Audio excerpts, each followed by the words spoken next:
and the first refinery of ethanol production is coming up near you. That is in Nagaland. In the world, this is the first ethanol production to be made from raw materials from bamboo. This is a collaboration of 3 entities: Marga Refinery, Government of Assam, and a company from Finland. So, in order to fulfill the requirement of 20% blending by 2030, we need to go in big.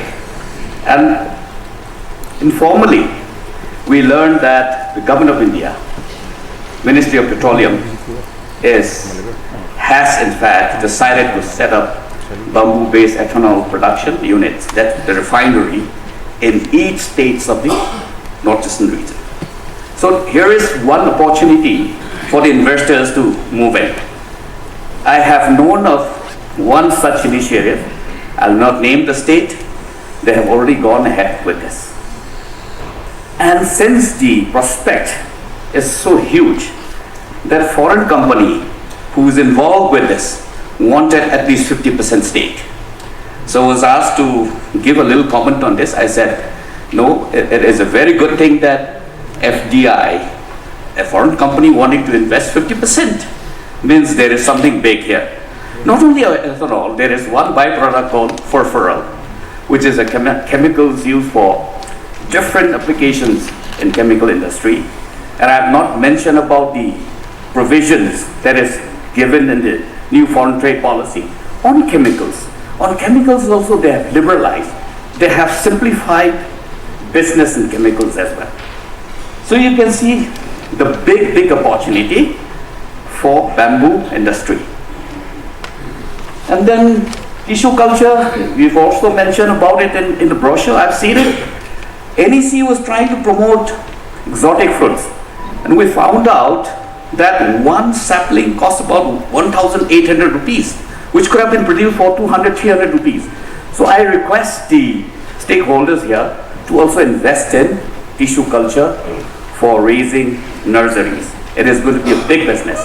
So I request all the investors also to look into this area. And rubber. Yes, people think that rubber is a monoculture, it kills the ecosystem, but we have moved over that. The big initiative is that Government of India, tying up with Rubber Board, has taken an initiative to plant 2 lakh hectares of rubber in the next 5 years. They've started off this initiative last year because they've realized that there's a shortage of about 5 lakh metric tons annually for natural rubber. And in the south, plantation area is already saturated. So they're looking for non-traditional areas, which actually is the northeast. So they have decided to move in, and they've brought in the tire manufacturing industries in India and some of the multinationals to contribute 1,000 crore rupees to be invested here. So NEC has also funded some, and then this is where we have to also think about investing. Because the buyback will be 100%, and there will be intercropping for the first 5 years. It is not going to be that monoculture. So it is going to be a sustainable intervention. So you can seriously think about this as well. So coming to my final slides, I have taken a little more time than I am allotted to. So we've been talking about turmeric for the last 20 years. Turmeric powder, turmeric export, turmeric cultivation, lakadong. Let's move over this. Let's talk about producing curcumin. You will get 1,000 times more price for this. Let's set up curcumin because the region has transportation bottleneck. We need to focus on low volume, high value products. We need to bring in a technology. Let's focus on producing oleo resin. Let's try and produce curcumin. You go and Google the cost of curcumin tablets and capsules in the market. It's all over the world. Let's do it.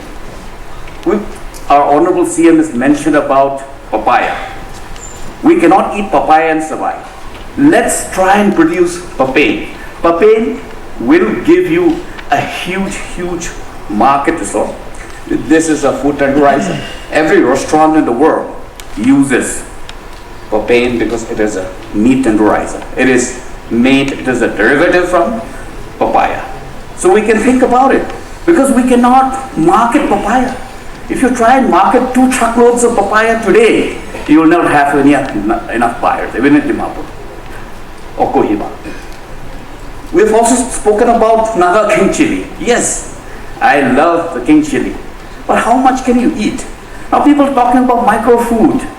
You want to actually have a bottle of micro-food, and you can actually feed 1,000 people. You have to go into it. Sports medicine has a huge application of demand for capsaicin. So you can actually produce capsaicin from the king chili. We talk about fruits and vegetables. I was talking to one of the producers, farmers from Jaluke, about production of vegetables. He brought in 2 truckloads of cabbage. He just couldn't sell it.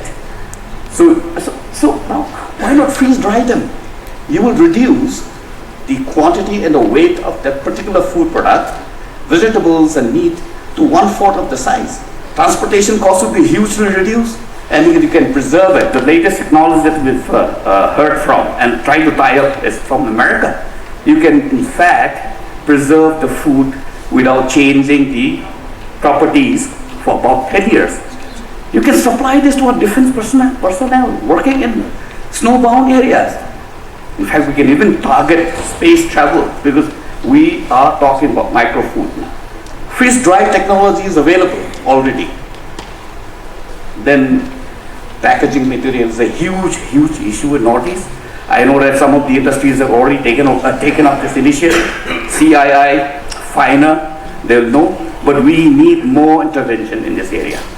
We need more intervention. Please think about investing in packaging materials as well. Then planting materials. I was so happy to see the seed banks in the brochure again. This is what we need now. In order to be productive, in order to increase productivity, we need quality planting materials. We need quality seeds. Now if you see the corporations who are dealing with seeds, there's a huge profit margin. We're buying seeds from home. Why can't you not set up a seed bank here? It is a big business. The kind of seeds, say particularly corn, that's being used here will give you about 30 quintals per acre. But if you buy it from some of the companies, which I don't want to add, I'm told that since Godrej people are here, I heard there's some representative from I was talking to one of the top guys, you will know him, he happens to be my friend. He is saying that the kind of seed that you're going to give will give you a yield of about 70, minimum of 70 quintals per acre. You need to think about it. You're talking about piggery, you need feeds. You're talking about poultry, you're buying feeds from Punjab, you're buying feeds from Delhi. Fishery, 60 to 80% of the input goes into feeds. Now, a kg of feed for poultry is cost 45 to 50 rupees. It's not sustainable. You really need to work on this. So, yes, missionary. I talk about mountain economy. Our economy is totally different from the riparian areas or the plain areas. We need customized, specialized machinery to work on our mountains. We have small holdings. Our land holding system is different from the others. Each tribe, each state will have a different land holding system.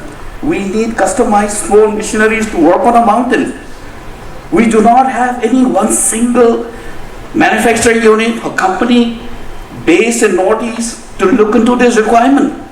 Many of the machines that we imported cannot be used because they're manufactured for different purposes, for different reasons. So they have different applications. We really need to work on this as well. Transportation issues. We were very sad that we missed out the semiconductor industry. I'm sure it will come one day. I think I request the political leadership and the business houses, the industry houses to work on this as well. So with that, I think the opportunities are almost infinite. Nagaland in particular and northeastern region in general have the potential to realize and to be a part of that $5 trillion economy which the Prime Minister has envisioned for the country. Jai Hind. And thank you. Thank you, sir, for your comprehensive presentation. I would now like to call upon Mr. R. Binchilo Tong, Agriculture Production Commissioner, Government of Nagaland, to share some more insights on the agricultural business potential in Nagaland for the next 10 minutes.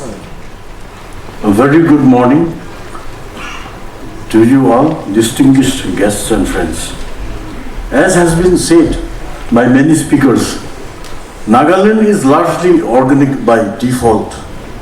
Though small in area and mostly hilly, there are a few interesting facts about some agri-produce of Nagaland, of which mention has been made by some speakers.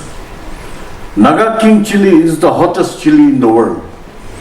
Malvam pineapple is one of the tastiest pineapples on this planet and 10 times sweeter than the regular pineapple variants found across India. The golden kiwi fruit of Noklak is sold in premium malls of Mumbai. Now let's go to the presentation. Agribusiness, opportunities and potential. Agenda 4 items. Agri-demography of Nagaland, new initiatives of Nagaland government, investable agri-commodities, infrastructure, investment opportunities in agri-NRI sector. State demographics, total geographical area 16,500 square kilometers, total population 20 lakhs. Agri-demographics, total farming household you can see. Now the cropped area is 2 lakh hectares. But there is double cropping for about 40,000 hectares, so the gross cropped area comes to around 2,45,000 hectares. Sector profile. Next. About 73% of the people in Nagaland are engaged in agri and allied activities. The larger areas under terraced rice cultivation and wet terraced rice cultivation fall in the perennial source valleys and foothills of the state. Traditional jhum or shifting cultivation is still in practice, wherein mixed cropping pattern is practiced, incorporating cereals, pulses, oilseeds, etc., using center of origin of some varieties and secondary center of origin of citrus, chili and maize, etc. Nagaland has 3 GI registered horticultural crops, the Naga Mircha, also known as Naga King chili, Naga tree tomato and Naga sweet cucumber. Introduction of non-traditional crops with other activities has gained popularity in recent years. Beekeeping, fish farming, sericulture, livestock rearing, etc. Present objective: converting traditional agriculture from subsistence farming to commercial activity on an entrepreneurial mode. Investment opportunities, sectoral engagements, logistic hubs, creation of storage, processing and marketing infrastructure, organic product exports and contract farming, medicinal and aromatic plants, agro-ecotourism including bee watch, fishery-based activities and alder-based farming. Exploring appropriate technology partnership, these include tissue culture, seed banks, etc. Project-specific engagement, black rice, millets, passion fruits, etc. Value addition and processing. Floriculture, capital investment for production and marketing of biofertilizers. This is important, as also mentioned by the previous speaker. gender heel-friendly farm tools and implements and manufacturing, sericulture, supply of agricultural inputs and agro-servicing centers, fisheries. Brand Naga Organic, the pride of Naga farmers, an initiative to promote organic agri-produce. This is a glimpse of the organic AC market at Shumukidima, the twin city of Dimapur. It has a capacity of 1.5 metric tons. Potential and scope of agribusiness. Unexplored potential in agriculture and allied activities. Favorable and varied agroclimatic from subtropical to temperate. This has been dealt with by the previous speakers. Supply and demand gap. It is to be noted that only 25% of the cultivable area is under cultivation. Hence, very good scope exists. We have international boundaries. We have the existing trilateral highway, the India-Myanmar-Thailand trilateral highway, which is 1,360 kilometers long. It connects More in Manipur, India, to Mao Sot in Thailand via Myanmar. This was started under India's Look East policy, which is now called as the Act East policy. And it is slated to be completed this year, that is 2023. Organic Nagaland. The produce are marketed under the brand name Naga Organic. Collaborate with FPOs, FPCs for marketing and investment opportunities for value chain activities. Organic Naga status. Area covered 23,000 hectares. Certified area certified as organic 13,000 hectares. Under certification process 10,000 hectares. FPOs registered 38. Crops under certification, you can see on the screen a whole lot of cereals, pulses, fruits, etc. Now let's come to investable commodities of Nagaland. You can see various crops can be grown in the 16 districts of Nagaland. Black rice, also known as the black diamond of farmers. It has plenty of vitamins, antioxidants. It is a superfood. It is multi-nutritional. Kiwi fruit, also known as Chinese gooseberry. You can see the pictures from harvesting, collection and grading to export. Also pineapple, harvesting till export.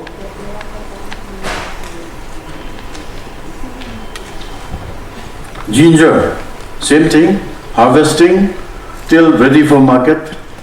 Total area around 5,000 hectares, production is around 40,000 or 36,000 metric tons. Passion fruit, area and production you can see for yourself. Large cardamom. Same with Nagamircha, area and production. Turmeric. Various value-added products for horticulture produce. Here you can see turmeric powder. Next, on the top, Naga spice. At the bottom, Naga king chili. And on the right side, banana chips. Next, fruit canning factory at Longnak in Mokokchung district. Right side, passion fruit juice concentrate production and processing unit at New Wokha village. Next, beekeeping. Potential to keep about 22 lakh bee colonies. Capacity to produce about 10,000 metric tons of honey and 10 metric tons of wax annually. Present status 440 metric tons. So the scope is enormous. Current consumption level is only 92 grams per capita per annum. The uniqueness of Naga honey. Common bee honey is multiflora honey from Apis cerana bee species. Stingless bee honey. It is sour, which has medicinal value. Rock bee honey. This is sweet, bitter honey of Himalayan bees, Apis laboracea. Coffee, the target under Vision 230 is 50,000 hectares. Present area under coffee plantation is 10,000. Expected production on maturity is around 39,000 metric tons. Expected value at 180 rupees per kg, it comes to nearly 700 crores of rupees. Area under maturity is 2,000 hectares. The USP of Naga coffee is that it has unique aroma and taste, and it is grown in virgin organic forests. It is exported to South Africa. We have 21 coffee bars established for value addition to the plantations taken up in the watersheds.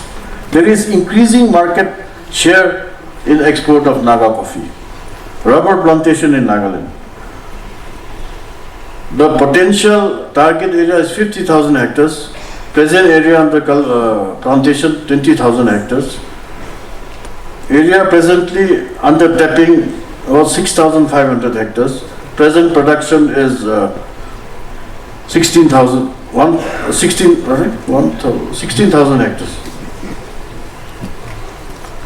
Agriculture. Presently 6,000 hectares of land are covered under Iri food plants, and the production of raw silk during 2019-20 was around 600 metric tons. There are four types of silk, as you can see: mulberry, Iri, Muga, and Oktasar. Investment towards establishment of miniature Iri spinning and reeling plant and power looms can prove effective for utilization of the raw materials. Product design, development, and diversification can create and boost market revenues. Production cycle for Iri. You can see the arrows. This is the production cycle, and on the left side you can see the finished products, the silk products. This is the visual index of the various stages of production of silk. Have a look. Next, medicinal and aromatic plants. You can see the pictures: agarwood and oil and rhizomes, husk, sachets, and in that graph-like thing, which is represented by bars. The vertical axis shows the area in hectares, whereas the horizontal axis shows the names of the plants. Herbal tea. We have various types of herbal tea, as you can see in the slide. Available local fruits are made into fruit juice or water. We have various types made of plum, wild apple, nutgul, peach, pomelo, gooseberry. In Hindi is known as amla. Fisheries, fish in Nagaland. We have at least 149 known fish species, with as many as 118 being endemic. Status of fisheries. Estimated production is around 9,000 metric tons. In addition, bulk quantity of around 3,000 metric ton are supplemented from outside the state. That means there is a deficit of around 3,000 metric tons. Hence, there is scope for investment. Biofertilizer production for fertility management of organic farms. There are 12 units of biofertilizer production units across the state, with a total annual production capacity of 1 lakh liters per annum. Nagaland is looking for global partners in agri sector for sustainable growth. Human resource. Promotion of niche crops through integrated one village, one cooperative society. A single window agency for implementation of various projects of agri and allied sector and other departments. Covers entire village with membership ranging from 50 to 1,000 members. Potential to reorganize as FPOs, organic cooperatives, open to contract farming with cultivable lands ranging from 5 hectares to 25 hectares. Food processing. Present status. Implementation of the centrally sponsored scheme, PM's formalization of micro food processing enterprises.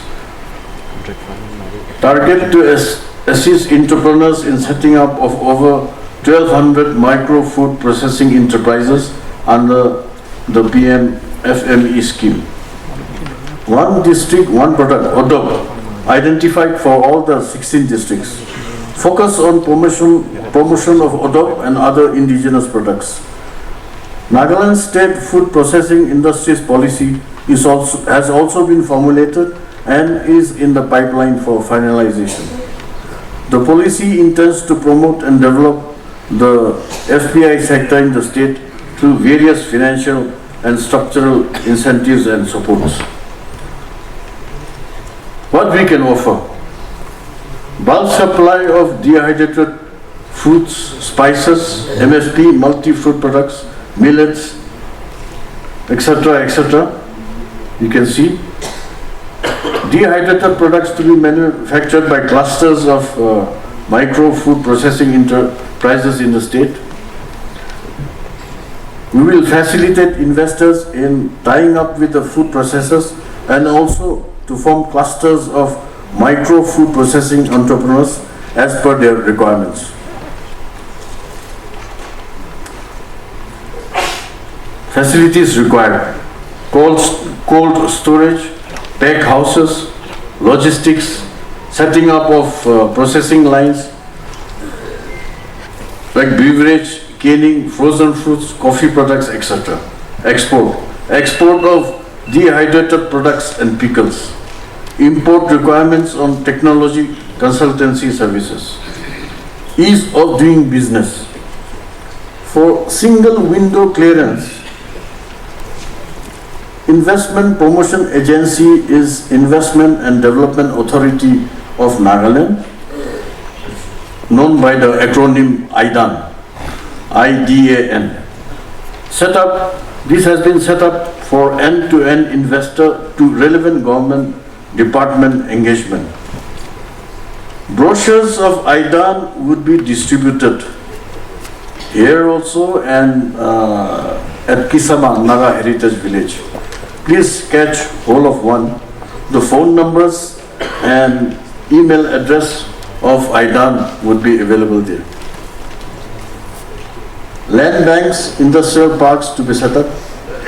State government pursuing with Northeast Industrial Development Scheme needs any ideas for various incentives. Thank you, sir. We appreciate your insights. On a light note, the way you advertised the pineapple, we could taste it, couldn't you? All right. That's an invitation for you to come back in the pineapple season as well. Ladies and gentlemen, as we move along, we would now like to hear from the private sector on their perspective on the core sectors under discussion here. I humbly request our distinguished speakers for this segment to keep your presentations under 8 minutes in the interest of time. Starting with the agriculture sector, I take the privilege to call upon Mr. Burgess Godrej, Executive Director, Godrej Agrovet Limited, for his presentation. Please give him a big hand. A very good morning to all of you. I'm here to talk about multilateral business partnerships that will improve productivity in both agriculture and animal husbandry in the Northeast.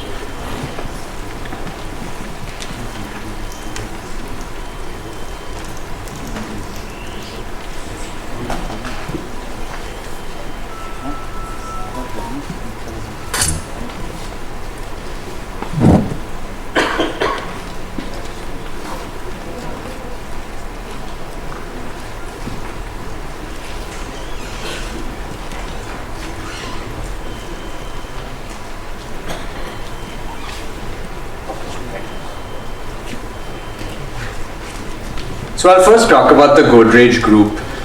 Our philosophy is create. So the C in create stands for our consumer products and chemicals business. The R is for our real estate business, the RE. The A is for our agri business. Those are our four main businesses in Godrej Industries. And the T is for transformation.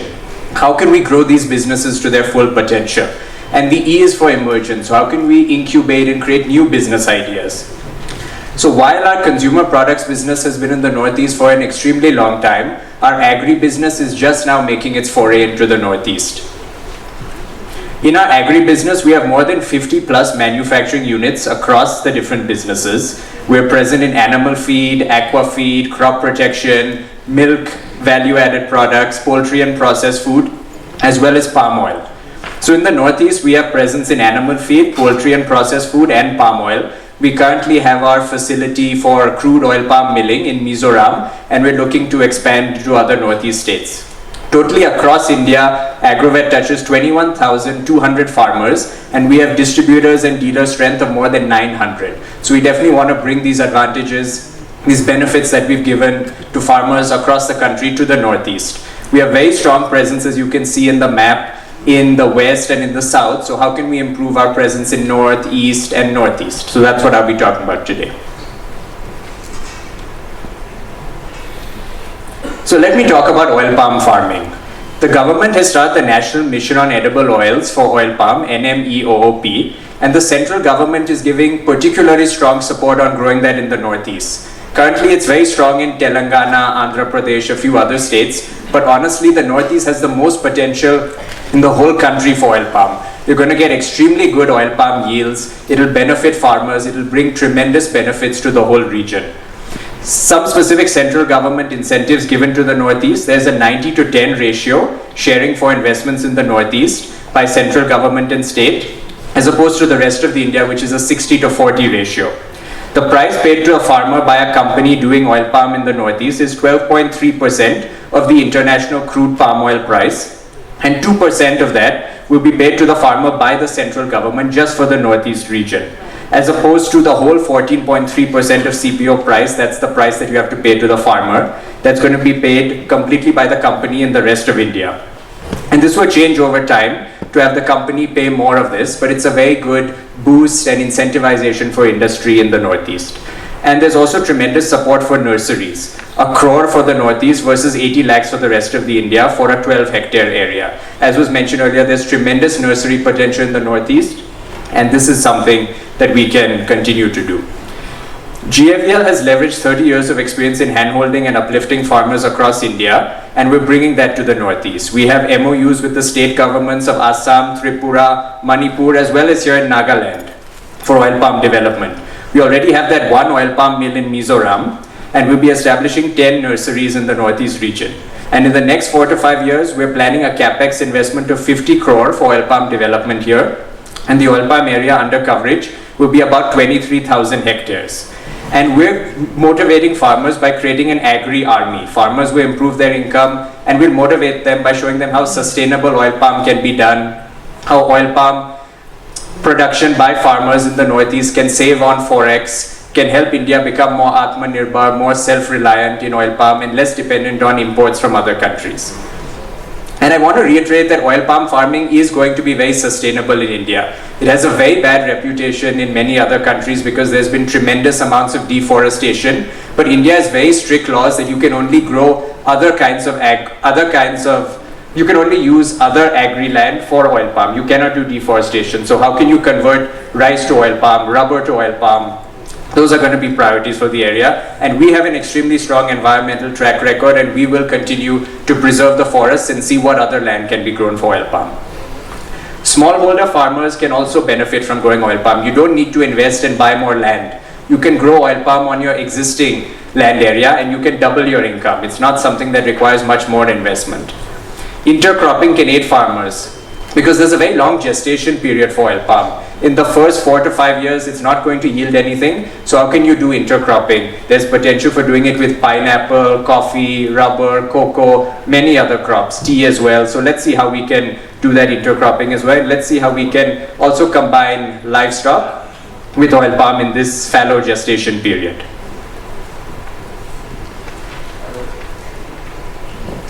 Now I'll talk about animal husbandry. The Northeast region accounts for 1.5% of the country's food grain production and continues to be a net importer of food grains, even for its own consumption. So due to reasons beyond its control, it continues to be a net importer of milk and eggs because there's not enough food grains over here for animal husbandry. And the adoption of modern tools in animal husbandry is low. Farmers are not adopting the scientific methods here to increase their yield. So we're very happy to have our extension team work with the farmers here, teach them about modern techniques to improve animal husbandry. And animal husbandry is providing gainful employment, particularly to small and marginal farmers, women and agriculture laborers. There's even some evidence to show that there are less farmer suicides as a result of those who are doing animal husbandry rather than crop agriculture. You're less dependent on the weather, less dependent on irrigation. You get income throughout the year rather than just during your harvest seasons. So it's very important that we educate, motivate farmers, enable them to get access to credit, encourage them to undertake farm practices which are suited to the conditions here. And a very good example is backyard poultry. Backyard poultry is a common practice all around the country. So let's see how we can bring it more in the Northeast. Government of India funded bodies like ICAR, CARI, state agriculture universities, veterinary colleges have developed new improved varieties of chicken suitable for backyard poultry that have more productivity in both eggs and meat quality. And the Biotech Krishi Innovation Science Application Network program is a great first step that can increase the adoption of modern tools to increase the yield of farmers in animal husbandry as well as in livestock. How can we improve the genetics of the animals over here? For example, in milk, one of our initiatives is to do crossbreeding of foreign cows with Indian cows, because the Indian cows are the ones with the superior immunity, but the foreign ones have the higher milk yield. So how can we get the best of both worlds and bring that to our local cow breeds? How can we bring down the total poultry production cost? Through strengthening infrastructure, better breeds, educating farmers. That's going to be a key focus area for us in the future. Now, these are some suggestions that have come from various people who've interacted with officials in the Northeast on advising them to better communicate what they're doing and bring more investment over here. There's been tremendous improvement from the past, as you can see from the wonderful booklets that have been released about Invest in Nagaland, how it's an emerging investment destination. Many of the other Northeast states as well have delivered very strongly on this. But still, one suggestion is to have a nodal agency that can do advising and consulting. You have Guidance Tamil Nadu in the state of Tamil Nadu, Invest Punjab in the state of Punjab. They are advising and consulting on the most suitable opportunities, and they assign a single point of contact who's available throughout the investment journey from initiation to execution of a proposal, and the Northeast states should consider adopting a similar model. You have public-private partnerships for the greater good of the state, and that can gather more momentum in the Northeast. In Madhya Pradesh, we are part of a program called Embed that is reducing mosquito-borne diseases. In Punjab, we have partnered with the state on several measures around crop residue management to avoid stubble burning and see how you can use that crop residue more effectively. Through such purposeful engagements, Northeast states and corporates can work together and help in providing a better life to citizens. And if the Northeast states were to adopt a national level program and champion it, that would also be extremely beneficial. For example, we are partnering with Orissa, Andhra Pradesh and Telangana on the NMEO-OP program in order to further increase productivity, enhance farmers' incomes and reduce India's import bill over the long term.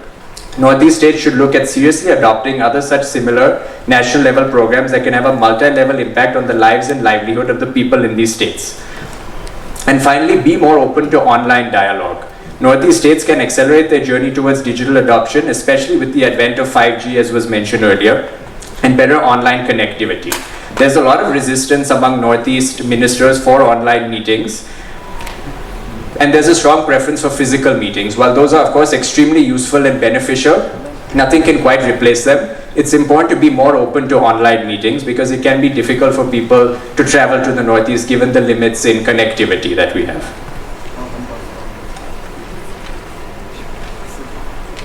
I'll just talk a little bit about our CSR initiatives before I end. So at Godrej, our sustainability vision focuses on building an equitable and greener world for over 20 million people. Having trained more than 1,400 people and set up 2 waste management plants in Assam, we'll continue to invest in skill building, youth empowerment, different environmental initiatives and community development of the region. And just to give an example, our upskilling programs have enabled women in Assam to raise their incomes by 50%. So we look forward to replicating that in the other states of the Northeast.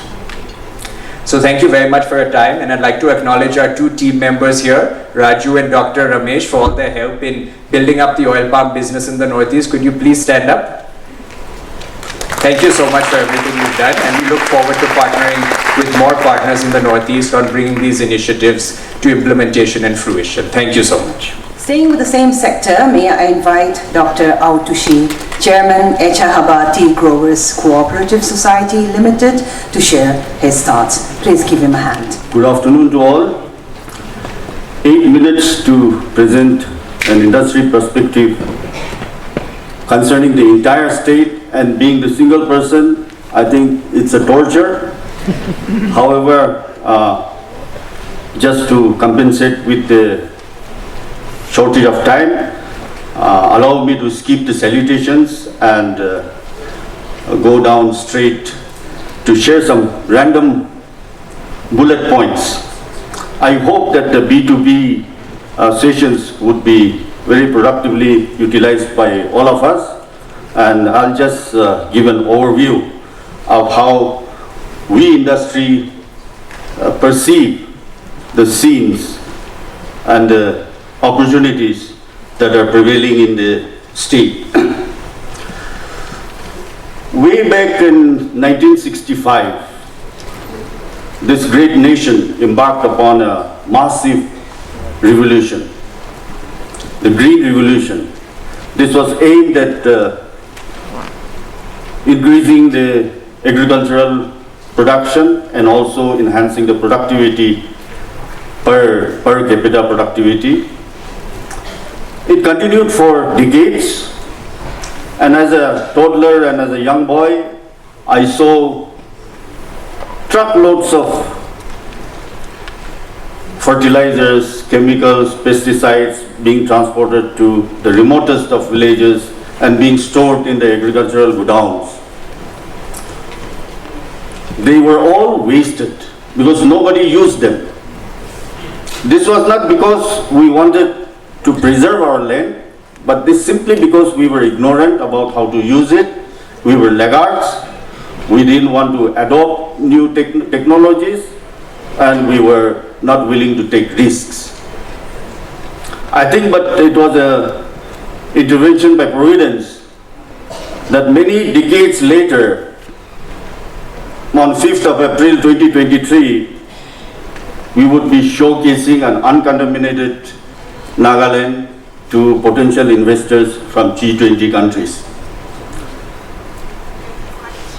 When people say organic by default and organic, I sometimes feel abused and being made inferior, because what we have here is natural cultivation. I think these are notches ahead of organic cultivation. The rural settings are very unique, and in the past 1 day or so, and in the coming one day again, you will be witnessing a lot of rural livelihoods and livings, and you will see a number of June fields. The lives in the rural areas even today revolves around the June field. The romance, the folklore, the dance, the festivals, everything, even the gossips revolves around June. And therefore, as our APC has explained, June was a repository of food for a single village. And all food needs were provided for from this June field, and this was subsistence economy. With the basket of demand increasing, there is a need for disposable income and also to commercialize things. We Nagas are humble people. We are, if I may say, having a complex of inferiority. We don't even feel confident about what we have. Had we been boastful of what we have, Nagaland would be issuing organic certification to the entire planet today, because Much before people tried to document and streamline the organic cultivation processes, centuries ahead, our ancestors had adopted very unique systems of cultivation.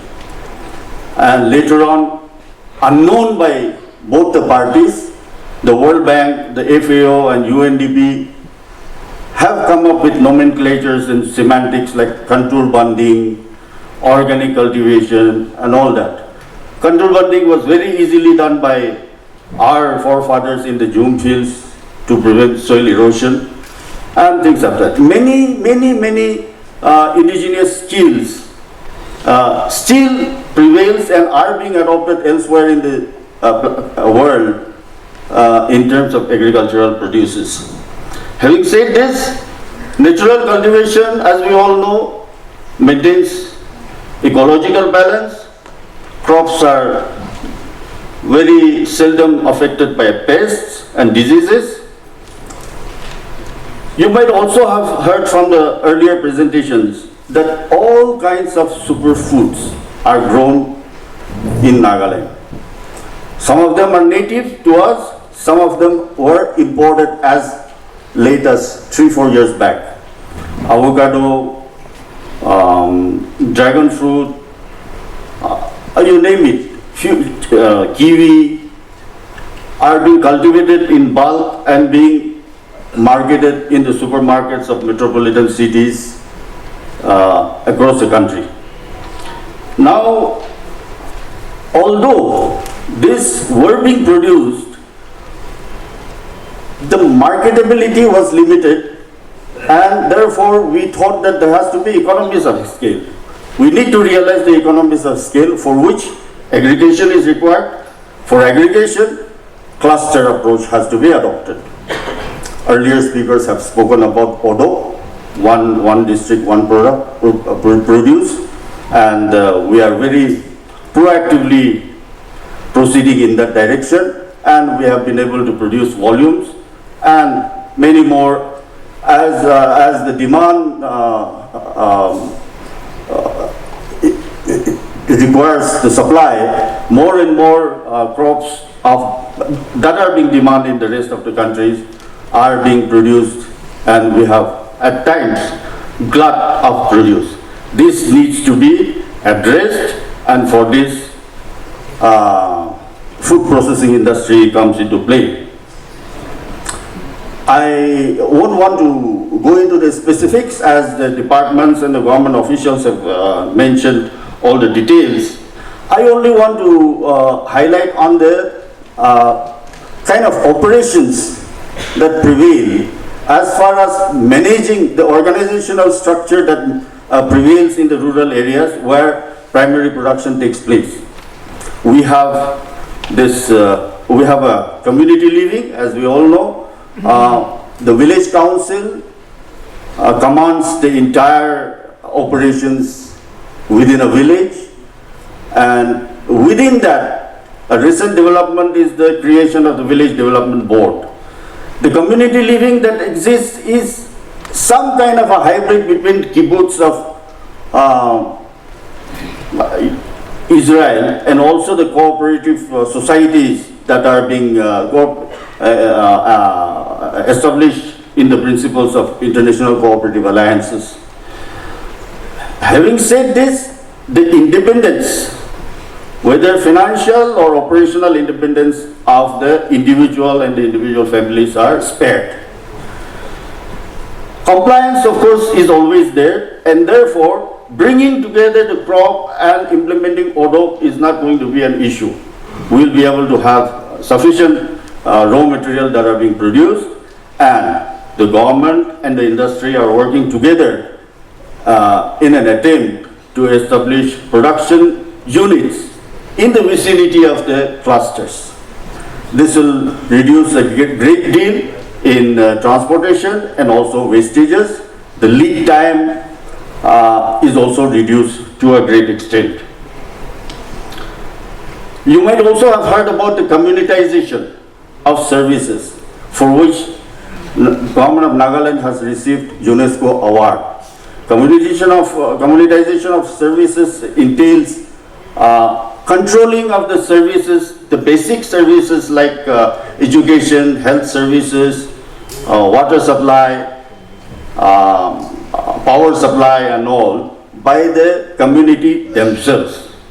All these institutions will come into play in promoting the establishment of economic activities within the vicinity of the villages. This I am saying, going at length to explain this because I want to instill a confidence in the potential investors that you will be in safe hands if investment comes by.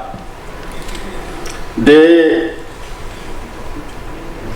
National Logistics Policy was announced in the year in September 2022, last year, by the Honorable Prime Minister, and this has done a lot in reducing the lead time even in places which are remotely located because of digitization of the operations. The government of Nagaland has also initiated to roll out its own industrial, the National Logistics Policy in active consultation with the Confederation of Indian Industry. We have 3 international trade centers, not fully developed, but very eagerly pursued by both the central government and the state government to develop and also link them with the rest of the ASEAN countries through different channels. They are located at 3 different districts of Nagaland, and this will go a long way in promoting economic development of the state.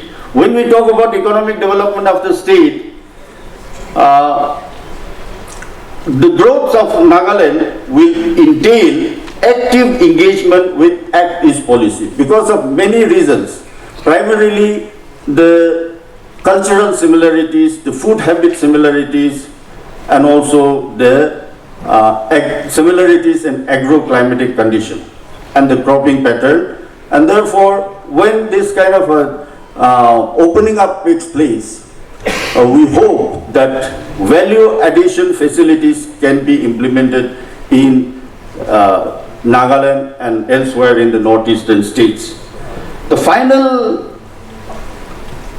confidence building that I would like to measure that you can be, to instill confidence in you is for any investor is to ensure that there is top management commitment. You might have seen that Nagaland is unique in the sense that there is great deal of informality in the government system and operations, and therefore accessibility is very easy. The Honorable Chief Minister is more of a management guru than a political leader. And if I may, this is not flattery, but these are a statement of facts, and I'll just take 2 more minutes and conclude. In the year 2003, when he was the Chief Minister, Agri Expo, Northeast Agri Expo was conceptualized. It was a grand success. This was also implemented in close collaboration with the CII. Later on, there was a series of interventions that were implemented by the government to promote the private sector participation and also promote economic development within the state. Year of entrepreneur, year of the farmers, year of skill development, year of the year, these were announced. Certain visible impacts were made, but whenever we used to have discussions with the Honorable Chief Minister and the cabinet colleagues, we saw that the government was not very happy with the kind of developments that are taking place on the expected line. And therefore, what we should be confident about today is the dovetailing of the intentions between the central government and the state government in ensuring in an attempt to see, in its desire to see that private participation increases in order to promote economic development in the state. So Atmanirbhar Bharat, Startup India are a few things that have come in. The ease of doing business is one thing that has been helping the implementation of startups within the state in a big way. Government of Nagaland will be very, in a few days' time, we will be seeing the rolling out of the state logistic policies. We were assured by the department of that, and also the ease of doing business.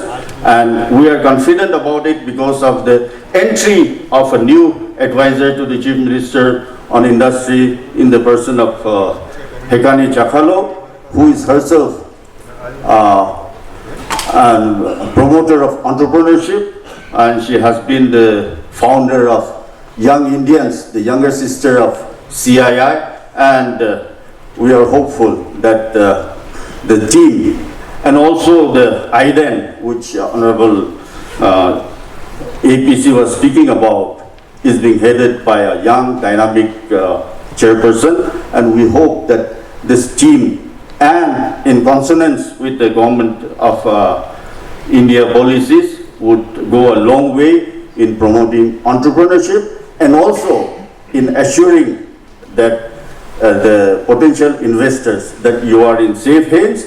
And we are sure that even though on a case-to-case basis, government would be willing to make amendments to the policies which we have seen in the past happening, and we hope that this will be pursued more aggressively. With this, just because there is shortage of time, I would like to thank everybody. Thank you very much.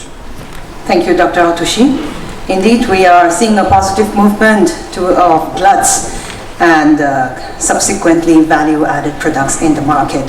So going forward, we have one more speaker on the agriculture sector. I would now like to invite Ms. Krishna Datta, Head Certification Business, TQ Cert Services Private Limited, for her presentation. Good afternoon, respected dignitaries, and thank you for this opportunity. So, to begin with, I represent the Tata Group, and what brings me here is our commitment to sustainability and working together with the communities and other stakeholders. So, we go ahead with the thought, embracing the planet, embracing the future.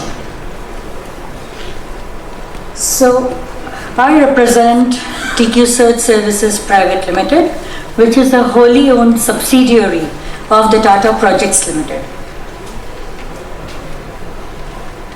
So the Tata Projects Limited, as we all know, is involved in various businesses, especially in developing the infrastructure in the country, inspecting and offering the advisory services for the development. As far as our TQ Cert services and TQS services are concerned, in this we are offering the certification services especially to impart confidence and trust in the products as well as the services offered by various companies. We are accredited by the National Accreditation Board for certification bodies, and in that we offer certifications especially in the area of quality management system and the food safety management system. In addition to that, we do a lot of work around product certifications. So our latest certifications that we have had now is for the drones, that is the unmanned airspace services. This is our pan-India presence, so we are present in almost every state in the country, and of course we are also doing a lot of work in the Northeast. Just around a week ago, we completed about 100 hygiene rating audits and certification of 2 Eat Right campuses in Arunachal Pradesh. These are some of our clients who have been associated with us for the last 8 years. We have been doing various certifications for them. We are offering a lot of services, especially in development of their own processes and systems. So as far as organic certification is concerned, we have been hearing about organic certification for some time, and it's really heartening to know that, in Nagaland, the produce is organic, but of course there is no certification given to it. So if I have to really say, organic certification currently is being led by APIDA, that is the Agro-Processed Export Division Authority. So in fact, APIDA would be really happy to have a lot of organic certification done in Nagaland, because there will be a lot of trust and confidence here. If I have to talk about organic certification, what the northeastern region enjoys is the lack of other manufacturing industries which actually impart a lot of emissions and toxins to the agri-produce. So here, at least, since you're free of these kind of effluents and emissions and toxins that could come in from the various manufacturing industries, definitely the produce that we have here will be organic in nature. So as far as organic certification is concerned, the world believes in it. We may say that our produce is organic, but we need a conformance to it. We need somebody to say that yes, this is organic, and as a result of which, when we go for the certification, the entire system is traced back, and nearly 3 to 4 years data is actually looked into, subsequent to which the organic certification is actually imparted. Not only this, once you are certified, you also feature on the website. So the people across the globe, corporates across the globe, can actually trace you, and they can come to you for any kind of product that they would need in their country. Now in this, in India, we also have something called as IND-GAP. This is essentially for the global gap that you may have heard about, that is the good agricultural practices.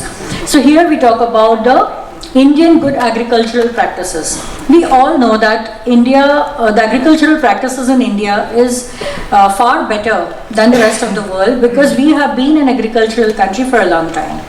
And as our dignitaries from Nagaland have been maintaining, that traditionally our produce has always been organic, because we have always adopted this traditional agricultural practices. So the IND-GAP certification especially talks a lot about what traditional practices have been adopted, and those practices actually have gone ahead and led to these agricultural produces, which can be termed as something that is produced out of a good agricultural practice, need not be organic. It is still okay. Maybe there is some kind of traces of some pesticide residue or some drugs, but still they tend to be produced out of the good agricultural practices that are adopted in India. Then we have the Global GAP certification, which is the Global Good Agricultural Practice. Of course, this is more recognized across the globe because it follows a lot of conformance concerns which are highlighted in the Global GAP documentation. So the benefits again is that you are approachable and you will be linked to the rest of the world. So here you have two options as well. You can have individual farmers going in for a global gap, and also you can have the producer groups, that is the group of farmers. So if you have a village cooperative, then the entire village cooperative can go for a global gap certification. This is one of the product certifications that we have been recently doing, and this was developed by us along with the Quality Council of India. This is the voluntary certification scheme for the medicinal plants.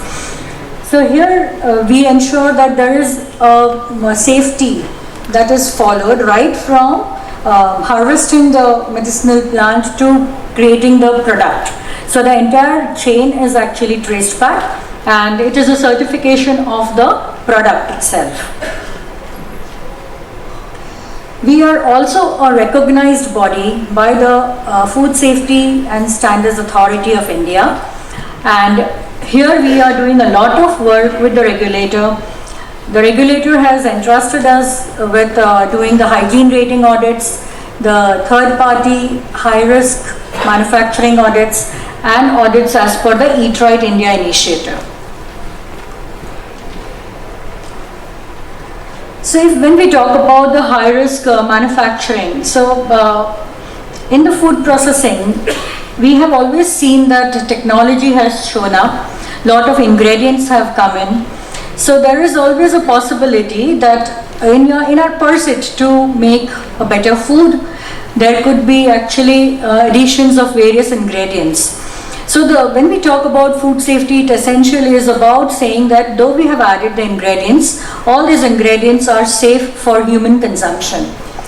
This essentially brings us to a point wherein it talks about start with a safe product such that you have an end product which is safe for the consumer. So here we are looking at actually certifying the entire value chain as well.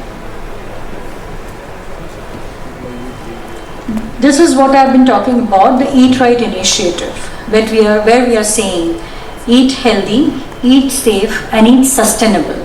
So this morning we just had a wonderful session with all our millet foods. So millet is one of the products that India is now promoting. This is the millet year for us. So, and it was really heartening to see that so many beautiful dishes made out of millet were served to us. So millet is also one of the very rigid crops, and also it has a lot of value as far as the human body is concerned. So in this we do a lot of certifications, especially in the schools and in various campuses, wherein there are trainings done along with the students, along with the teachers and the parents to tell them about the benefits of having this Eat Right concept in their daily affairs. As far as our certification process is concerned, we all may know that the certification process actually involves having auditors and inspectors coming in, inspecting the systems and then giving a certificate. So in TQ Cert, we have developed a mechanism wherein we start with the fact that we develop competencies among the people of the particular state. We train them to become auditors, we train them to become inspectors. Of course, they are monitored by us, they are guided by us, they are in our empanelment, they are with us, and when we have to do some audits, they are actually sent for the audits, we do the witness and we qualify them, and this actually reduces a lot of cost around the certification. So we have people from the same state doing the audits of the various facilities, inspectors doing the inspection of various farms and giving us the recommendations based on which we have the registration committee which sits down, evaluates all the findings and then finally certifies. So the various certifications under the Eat Right initiative that we are currently doing is the Eat Right School, the cluster certification which has various certificates like the Clean Street Food Hub, the Clean and Fresh Vegetable and Fish Markets, the Bhog, which is the blissful hygienic offering to God. This is for various temples and churches where they have got huge functions. And then we have the Eat Right station. So in India you may have really heard that Jalandhar was one of the stations which was recently certified as an Eat Right station. Then we have the third party hygiene rating audits for various restaurants, dhabas, bakeries, sweet shops, meat houses. And we have the Eat Right campus, which is usually for the colleges, hospitals, industrial canteens, malls, and in Punjab we did a Eat Right campus for jails. So the government is actually interested in having this Eat Right mission to reach out to everybody. So even the jail inmates were actually given some training on Eat Right and then they were certified. So these are the various certificates, and of course now again when we talk about these certificates, we only give our findings. So this is all happening online, this is on a portal. So we upload all the findings and these certificates come from the Food Safety and Standards Authority of India to the institute. Next we come to this HACCP and the FSMS related certifications. So HACCP is essentially associated with foods wherein we try to identify and analyze the hazards and identify the critical control points such that once we mitigate them, the food is rendered safe for consumption. So basically now we have gone a step forward and going beyond FSMS, we have moved to FSSC 22000 and BRC related standards, which are the benchmark standards by the Global Food Safety Initiative. So once these organizations or the food processing units are certified to these benchmark standards, their name features on the GFSI website, and the various retail chains can actually get in touch with them directly for having their products on their shelf. Now as far as these GFSI benchmark standards are also concerned, again the competency development around it is very, very critical. So here we talk about every stakeholder involved in the process. So here it starts by saying that when we have a food processing unit, when we are building one, let us adopt food safety at that step itself. So it's a food safety by design. Any processing unit which has a food safety by design will definitely have far less risk as far as the food hazard is concerned. So the food hazards are actually then controlled in the safety design part itself.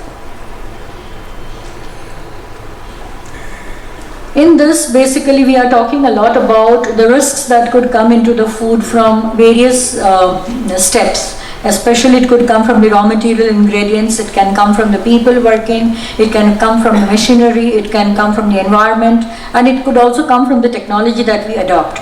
So when we start adopting the food safety by design concept, we are essentially saying that we will ensure competencies of each one of them and then finally put out a product which is safe for human consumption and can be certified as food safe.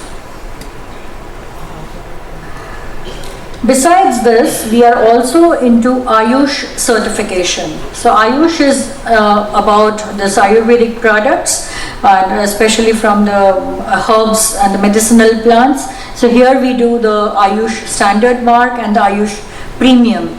So of course the Northeast region actually is a very good area for having Ayush products because we can really have premium products here.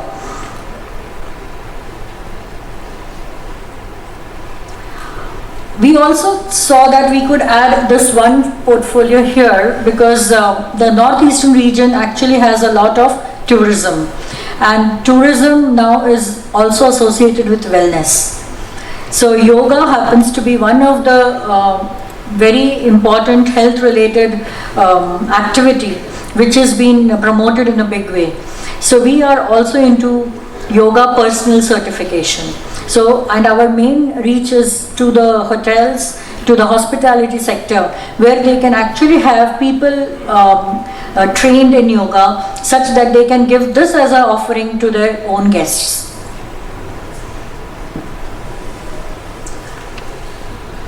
As I said in the beginning that what we try and do is we qualify people from the particular state or the region, and then we get the work done by them and we keep monitoring the whole process.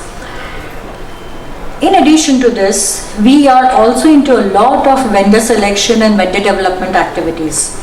So here we support various industries in this partner onboarding process, wherein we carry out all the audits, all the inspections, all the due diligence activities, and then finally render the vendor to be capable of supporting the principal in giving the service or giving the product. So this is also one of the portfolios that our department handles under TQ Cert.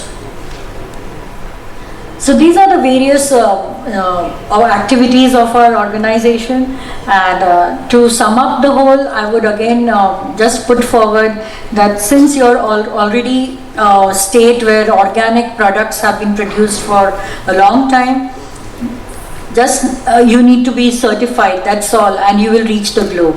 So we are there with you. We will really participate with every stakeholder in whatever way you want us to, and provide the certification services in the state as well. Also, I was hearing a lot of palm oil being produced and plantations being produced. So of course we all must have heard that there is a huge demand for the sustainable palm oil. So we could actually work together for the sustainable palm oil certification as well. That's again a very, very big certification, and it actually drives towards the sustainability. So we will be one step towards our effort at, having a better globe. Thank you so much.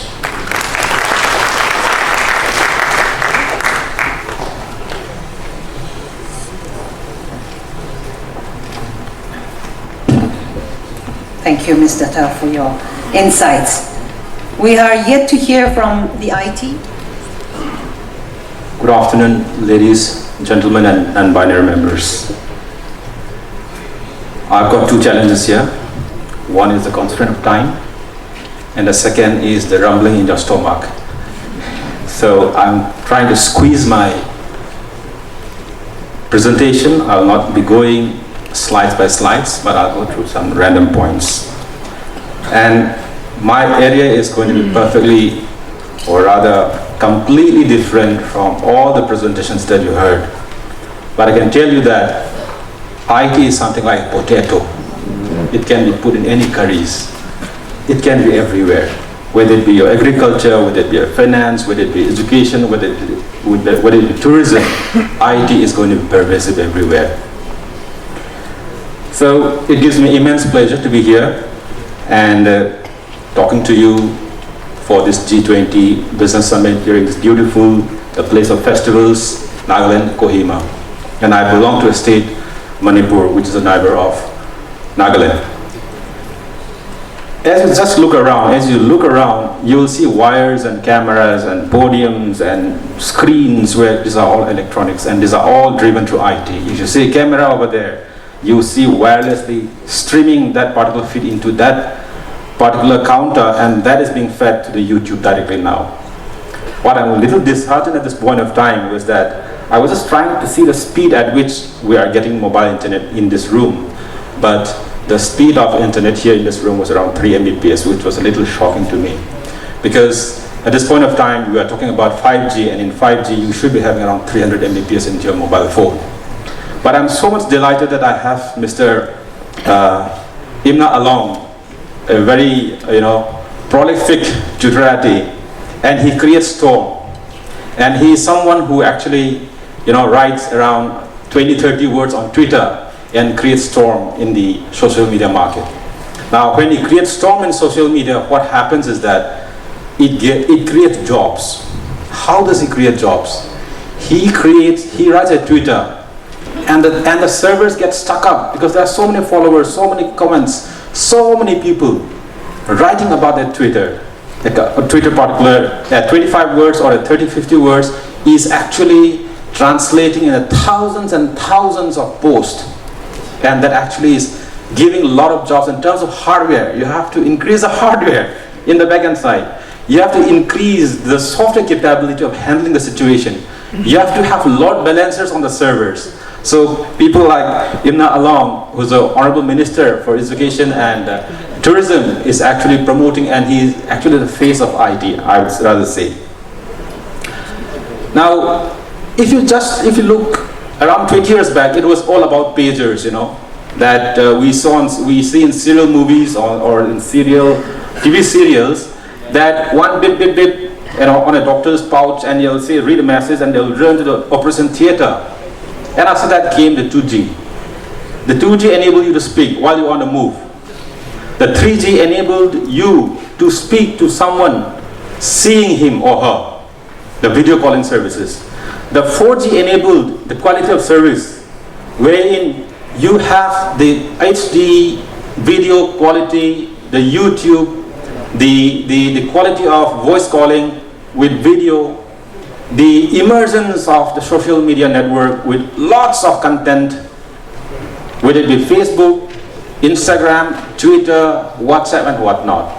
So I would rather say that the way the IT has penetrated into our life is really fast and furious. I'm not talking about cinema or the movie or Fast and Furious, but I'm talking about the IT which is fast and furious. It has come so fast. If you think about just 10 years back, you'll see the change that it has swept through. It is furious because it is not the organizations or the educational establishments, it is impacting each and every one of us in our individual lives.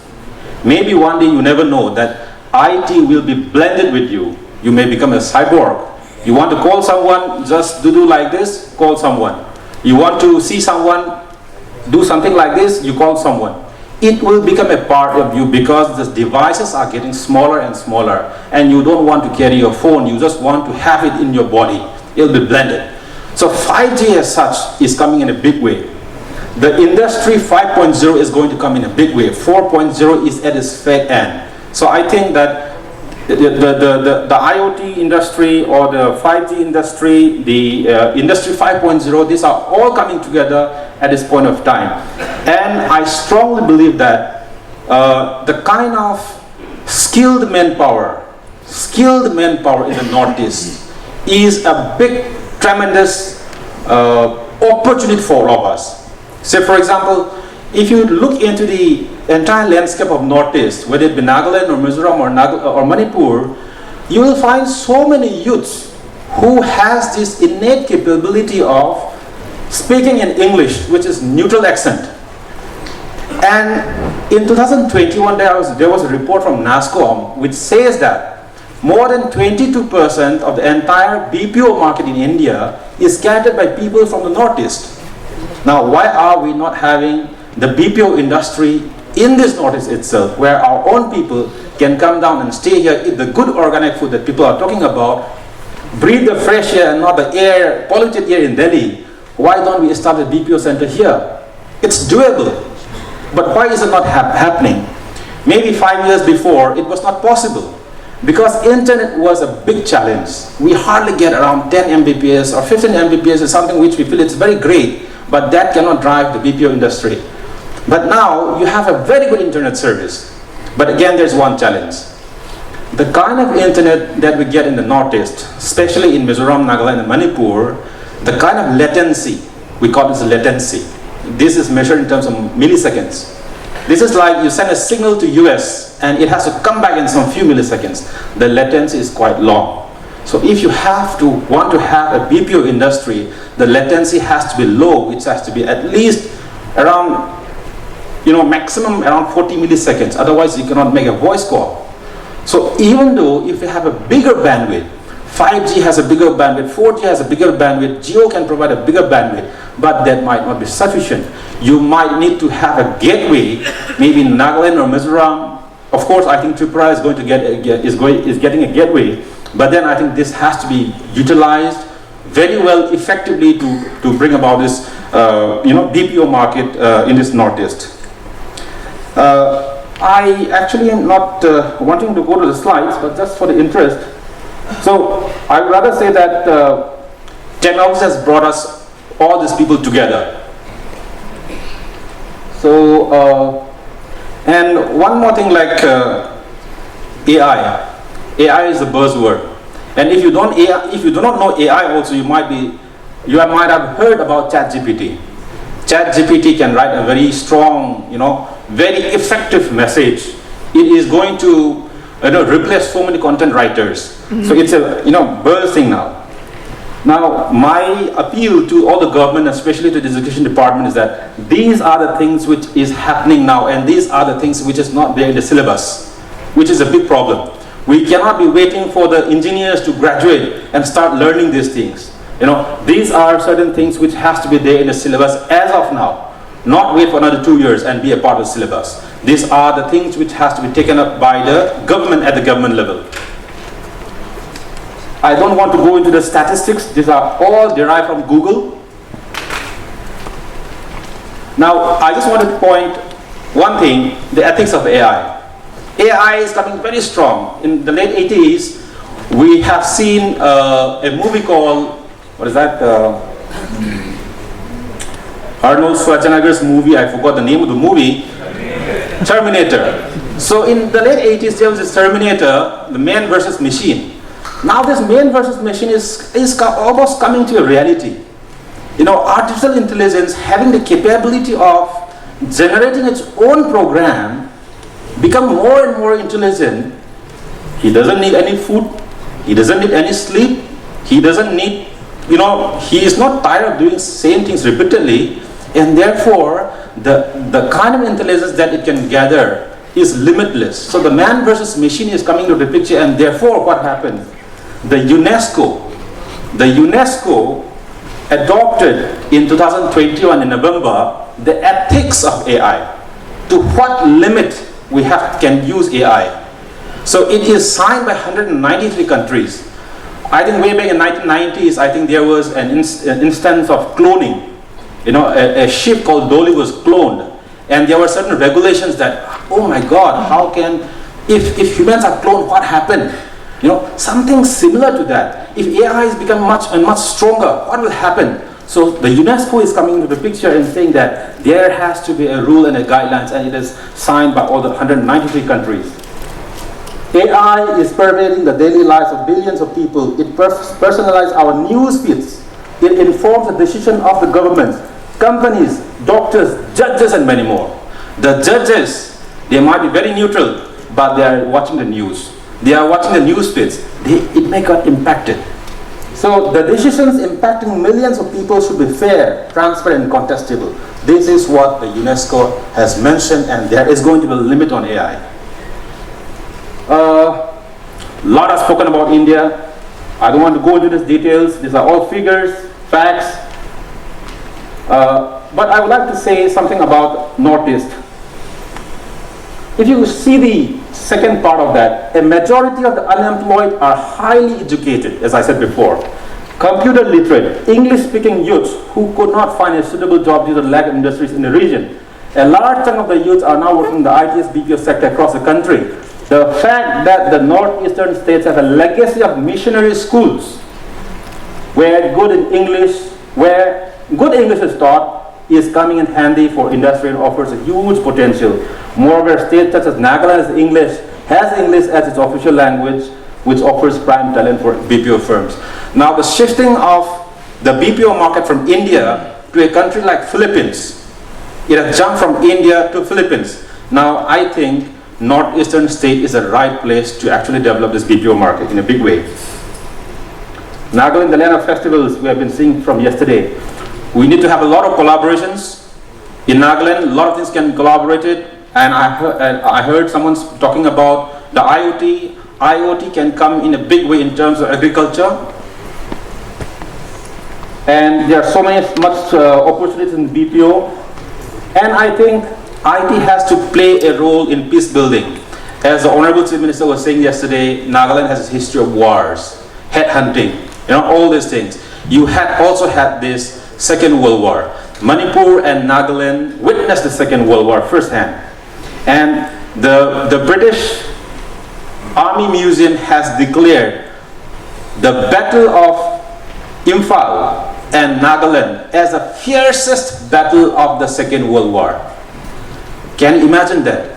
So many battles were fought in the Second World War, but the Battle of Imphal and Kohima has been declared by the British Army as the fiercest battle of the Second World War. And I think Manipur and Nagaland should play a role in spreading out peace. Thank you so much for giving me the opportunity, and hope we will catch up later in the session. I have a 23 years experience working in the IT sector in the Northeast. So if I can do anything, thank you so much. Thank you. Thank you, sir, for your engaging talk. Going forward to the textile sector, may I now invite Mr. Kunal Vaid, the founder and chief executive officer, Resham Sutra Private Limited, to share his perspectives. Good afternoon, everybody. I'm the co-founder and CEO of Resham Sutra.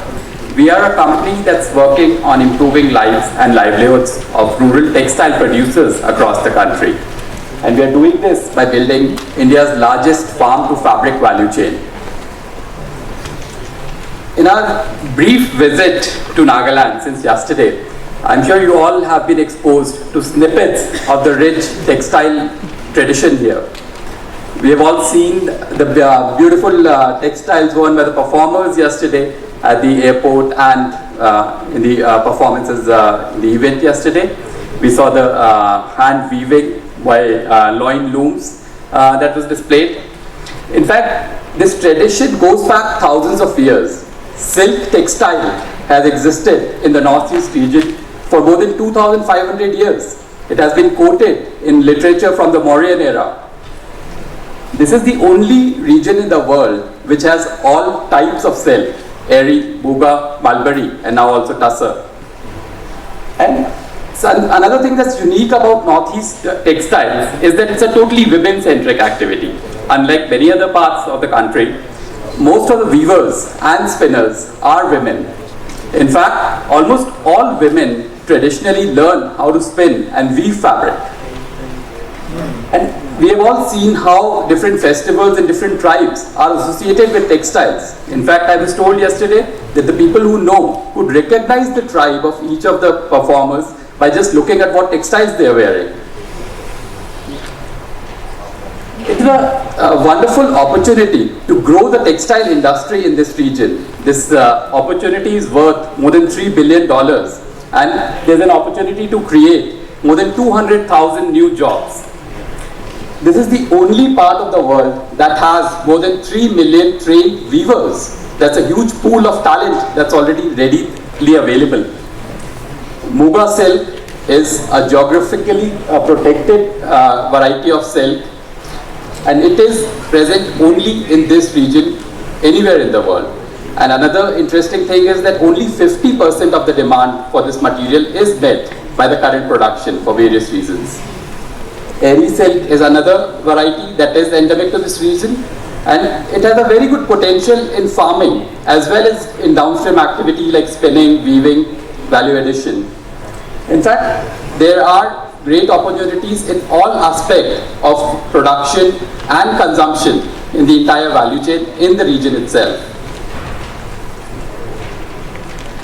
However, all of this opportunity is not getting exploited to its full potential due to different problems that exist at the different stages of input, processing, and market accessibility.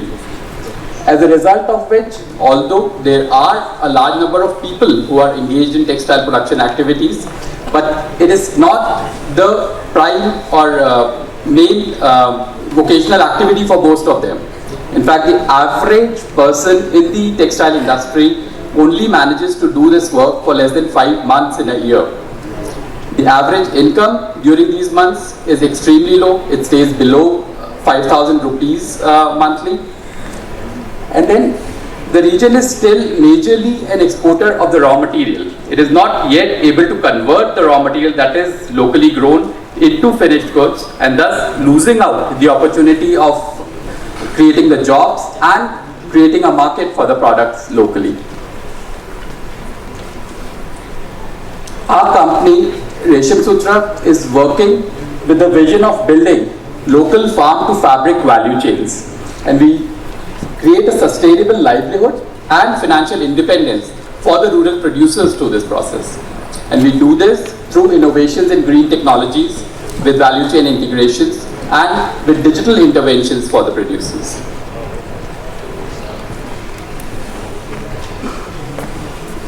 So our model centers around setting up of a rural experience center, which is like a hub that offers awareness, training, and skill development activities for the rural producers.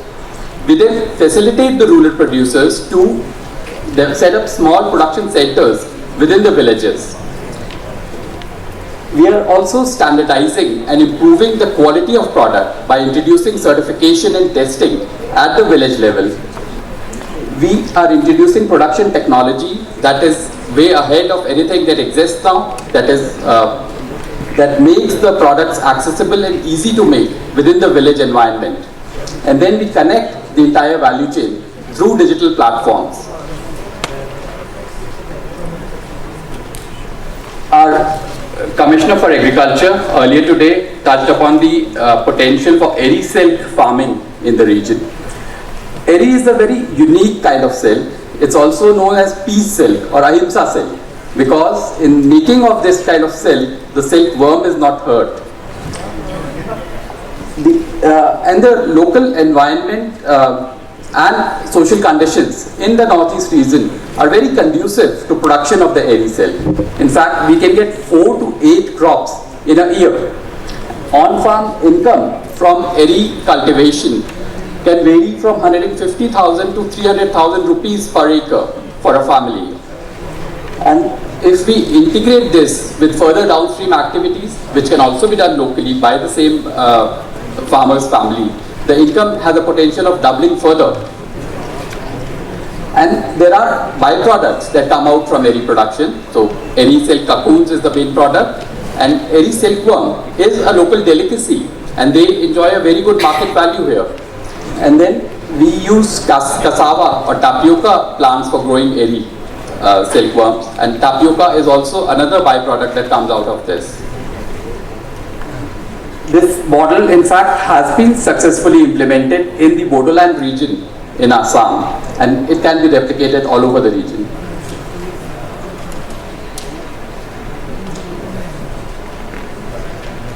The pictures are not showing for some reason. So we have innovated a series of machines, 12 different machines for the entire textile value chain, from making yarn, making fabric, and doing value addition on the material.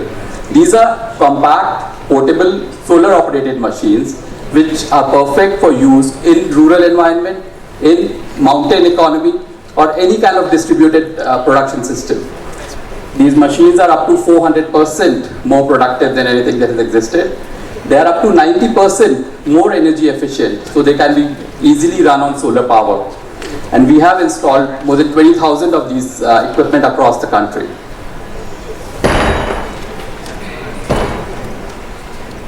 We have introduced a digital platform that integrates the complete value chain from farmers, yarn producers, weavers, and the end customers. This digital platform does a dual purpose. It gives a production control on inputs, processing, and the end product to the producers, and it gives them access to a B2B and B2C marketplace, and it's connected to other internationally available marketplaces as well. So far, the impact that we have created, more than 60,000 people have been impacted by the work that we have done. On an average, family income for these rural producers has doubled. We offset more than 7,000 tons of carbon dioxide annually through the use of solar power. And we have planted almost 200 acres of silk plantations in tribal regions. Some of our success stories include setting up of silk park, eri silk park in Bodoland region. This is an integrated production setup that starts from silk farming, yarn production, weaving, and digital printing on that.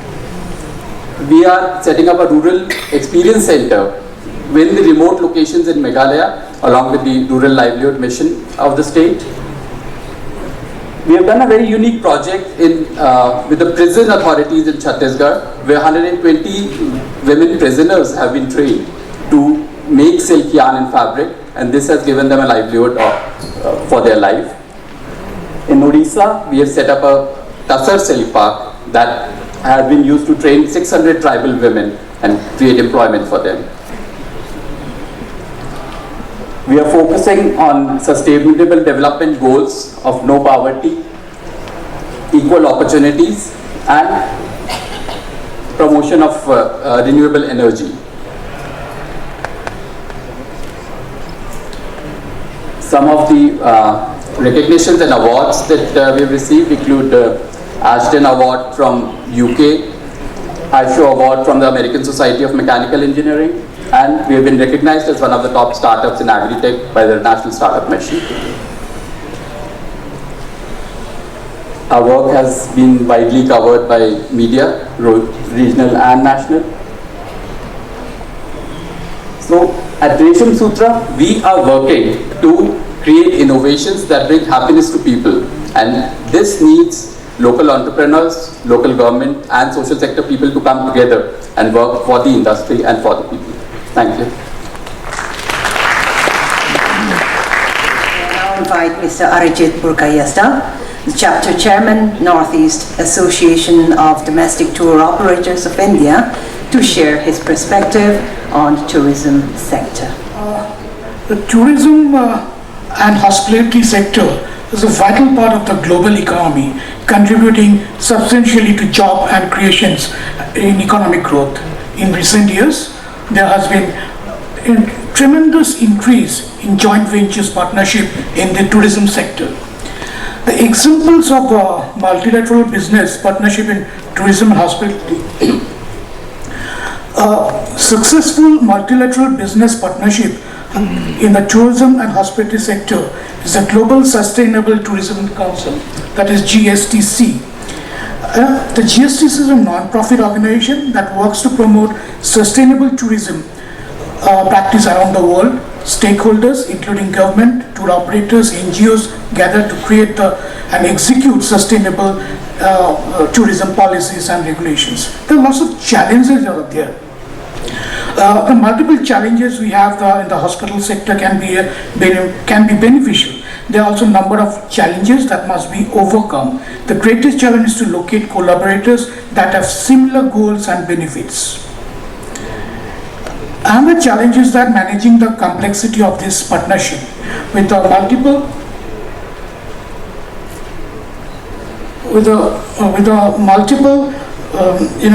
multiple entities involved. There can be a lot of moving parts to coordinate, and communication can become difficult. The solutions. One of the key benefits of the multilateral business partnership is the tourism and hospitality, and there are benefits is the pool to resource and share costs in the people who are not being able to do much of expenses.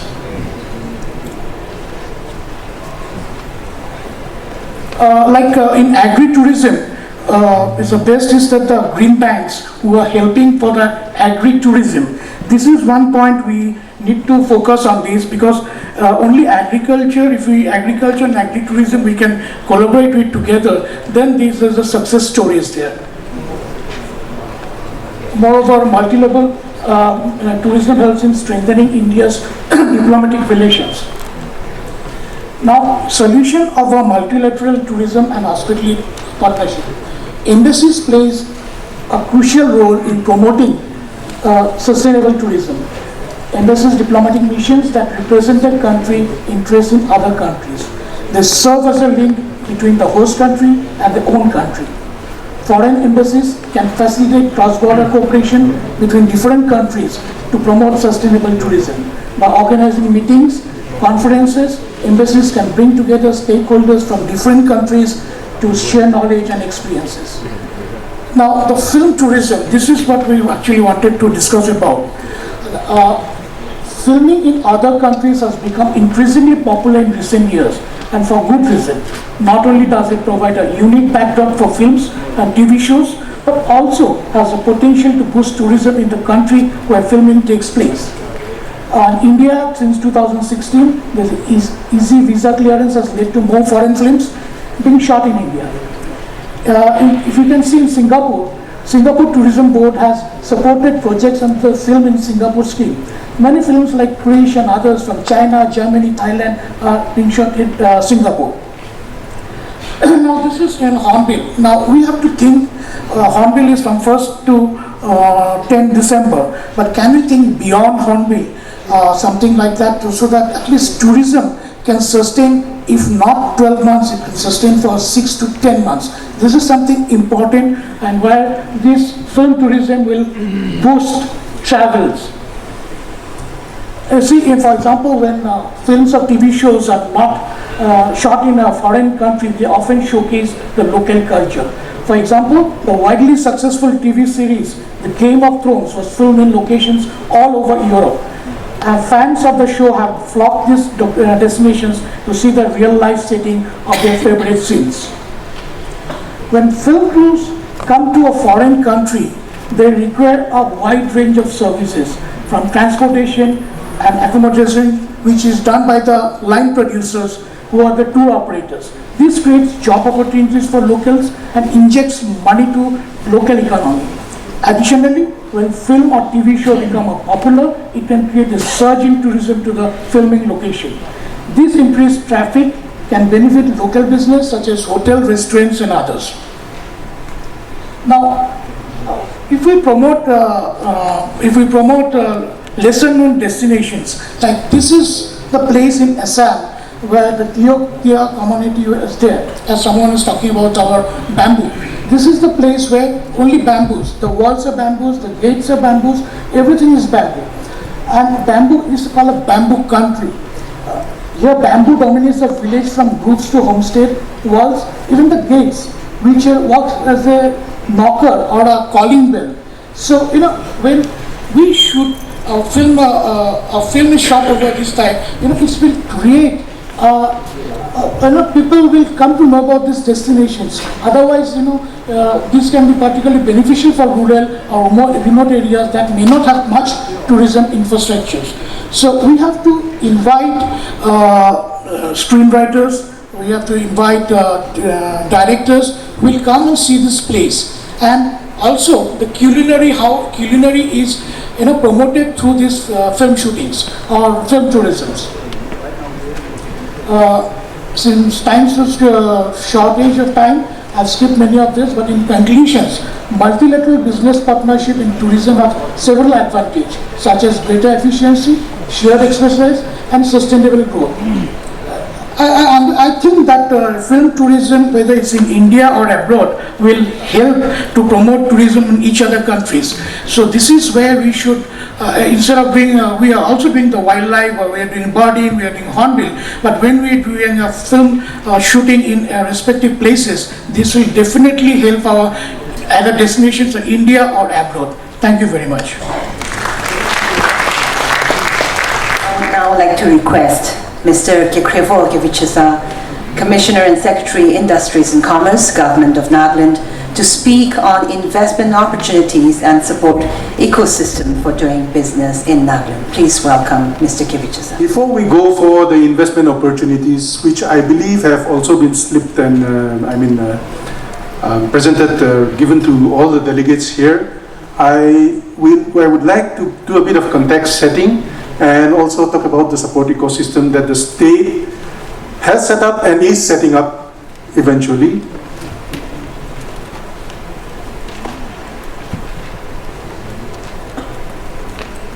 So the problems that our country faced after independence is also something that the state has been struggling with. Now, if we look at the sectors of the economy, we see that agriculture still occupies a large proportion of the economy, but 10 years back it would have been about 70%. That share has been going down with the greater share for industry and services coming up. That is a good sign as far as I am concerned, because I am speaking on industry perspective.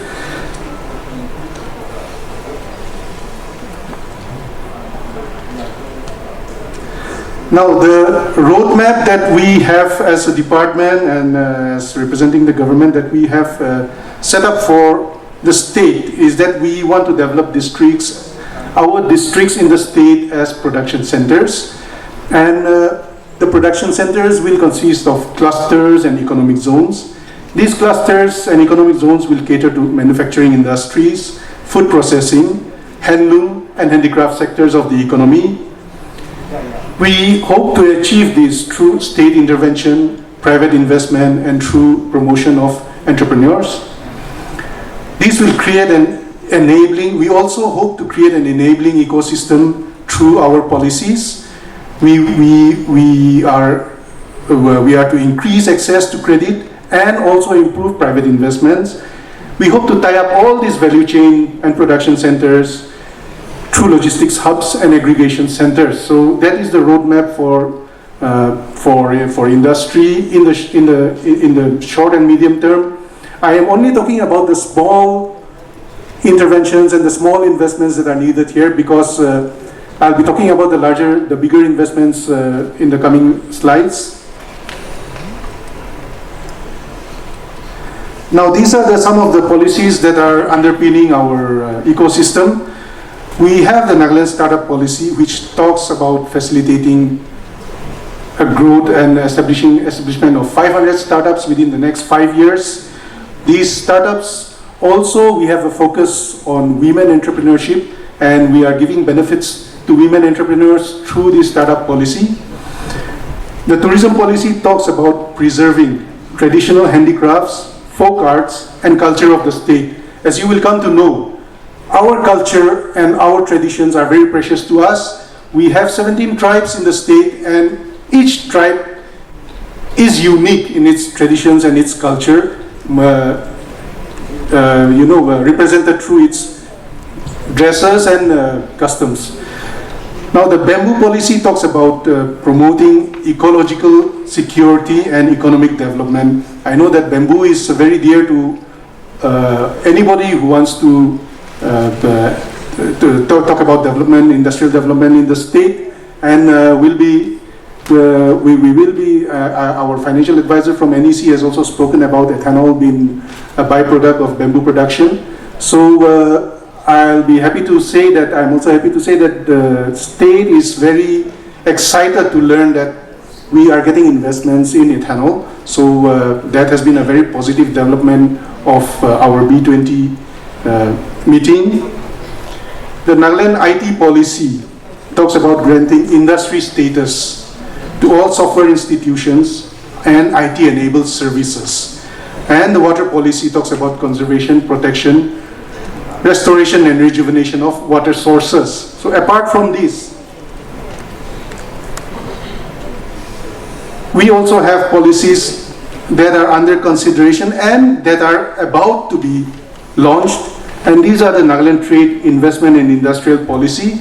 The old one lapsed a few years back, and the new one is yet to see the light, but it will be launched in the coming few months. The Nagaland State Logistics Policy has also been drafted, and it is in the final stages of acceptance.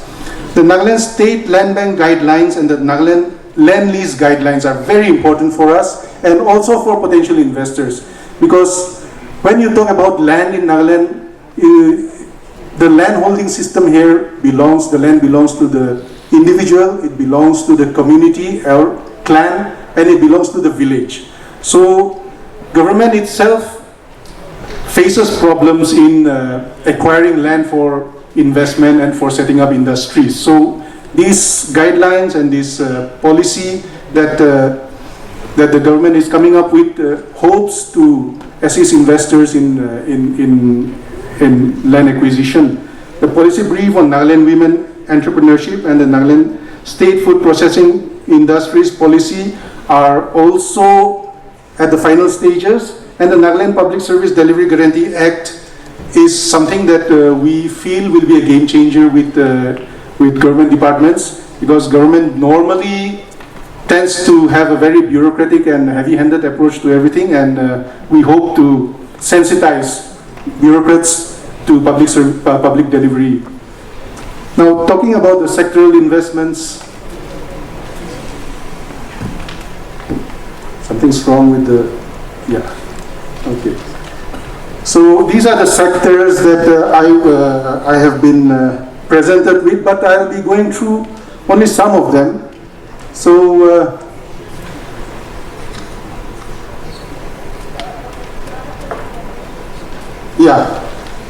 as my previous speakers have also said, the agri sector and the food processing sector are areas where Nagaland has potential. We have done well there. There is still need to grow, and we are asking for investments here. We are asking for technical expertise. We are asking for partnerships.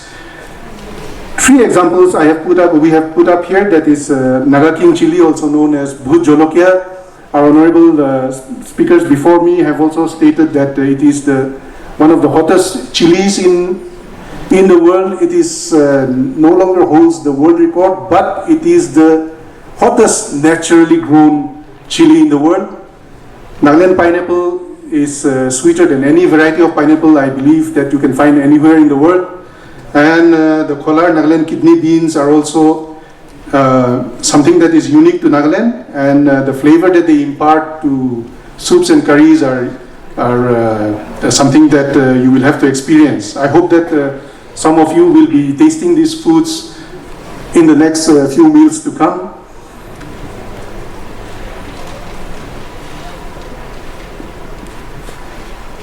Floriculture is something that every Naga household practices, but as an industry it is still nascent. We look for partnerships here in both for transportation, for marketing, and also for production.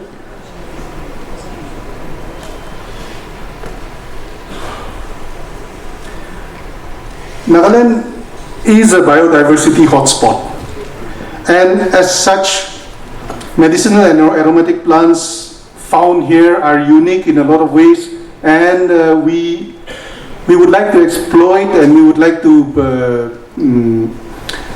develop these industries related to medicinal and aromatic plants.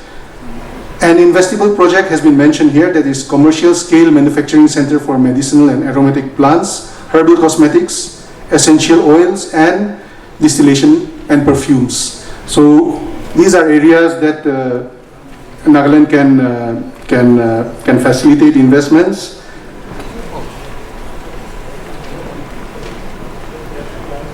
Sericulture production. Sericulture has already been spoken about by the speaker before me. Let me just reiterate that government has identified area development as a trust area and set aside certain amount of land, 11,462 acres of land for area culture.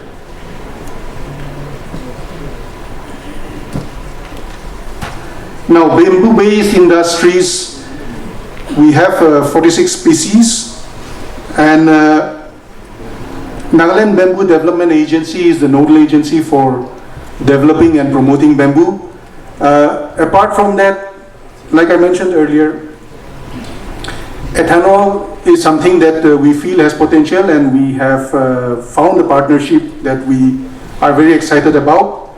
And we welcome investments here, not just for ethanol, but also for bamboo as a handicraft also.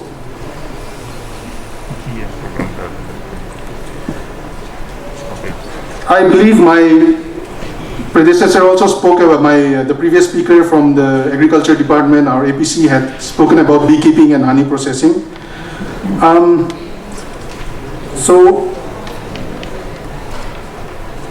Nagaland honey is being promoted through various startups, through various enterprises, and also through the Department of Agriculture and Horticulture, through the Nagaland Bamboo Honey Mission. And we feel that our honey, with the organic produce being, with our flowers and our plants being organic, our honey is also organic. So that is a point that we want to leverage on, and that's something that we promote as organic honey.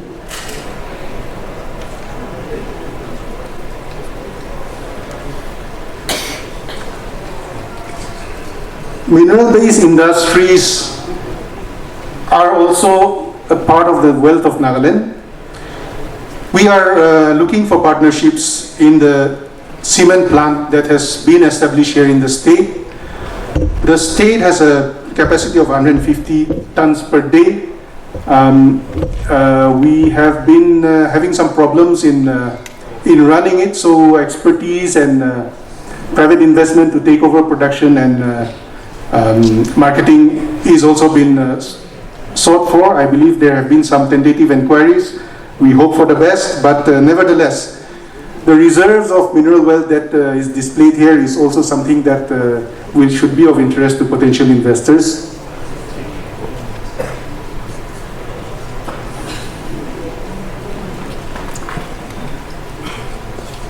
Tourism is one of our favorite catchphrases for talking about development in Nagaland now. And we all believe that it has huge potential in Nagaland. An investable project has been highlighted here as eco-resorts with active steps towards environmental sustainability and social responsibility. So we want to develop resorts along with the local culture, and we want not just an individual to profit, but also the whole community surrounding that to also benefit.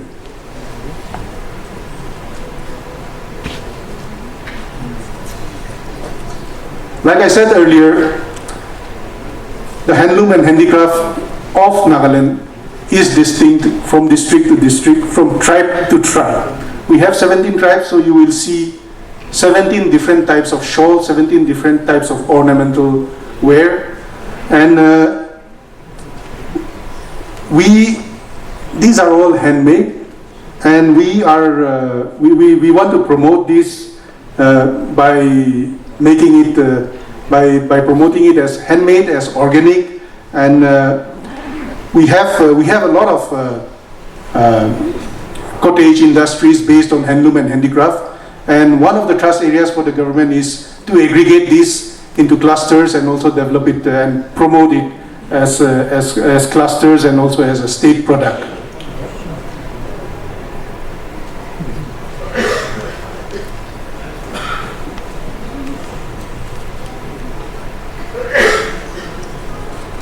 Power generation is something that Nagaland is still struggling with, I believe, and it is something that has immense potential if you talk about the natural topography and of the state.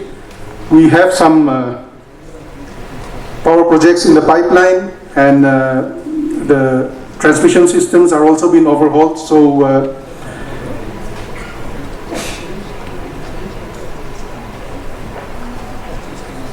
now this development of solar park in Nagaland is something that the department, my department, has also been trying to develop solar parks, and the new and renewable energy mission, the department is also trying to develop solar parks. We have had inquiries, we have had tie-ups, we have had MOUs, and in the next 2 or 3 years, I believe that there is huge upside for solar power production in Nagaland. We have had even during this conclave also, we have had positive response from investors, and I hope that something will be announced very soon.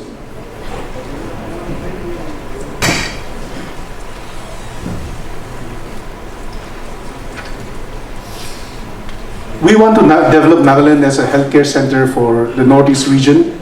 We want to make sure that from our neighboring states also, that people are attracted to Nagaland.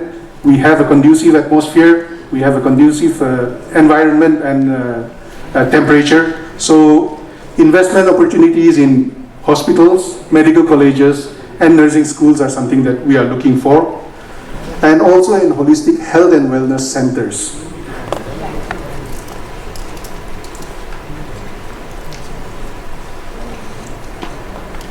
Education and IT is something that speakers before me have already spoken to. Nagaland has a literacy rate of almost 80%, and all of it, I believe, is English speaking. That is an inherent advantage that we have, and we have a lot of IT savvy and IT skilled youth that are presently working all over the country, and that is something that can be leveraged and developed into industries here in Nagaland. The IT policy is also drafted to tap into this potential.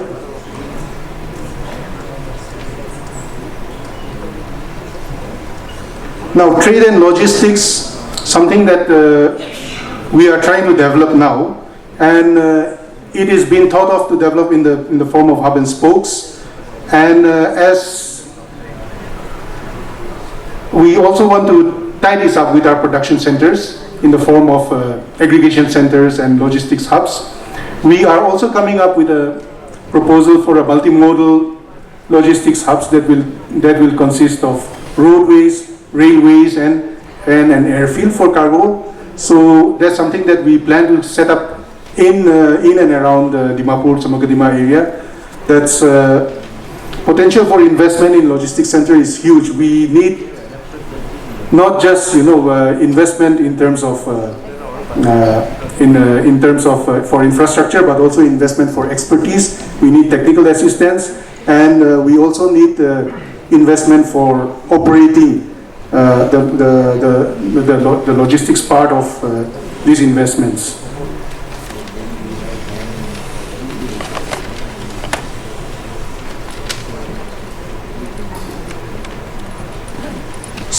Nagas are sports crazy. They are also music crazy. So you will forgive me if I say that we have huge potential in both, and this potential is untapped. We welcome investments in small and large investment to cater to our entrepreneurs also, and also to cater to the requirements of the state in pursuing its goals. We are not just bound by the demands of Olympic medals, but also by demands of commercial forces. So I think with the craze for sports that exists in the state, I'm sure there will be the potential for huge tie-ups here. The same goes for music.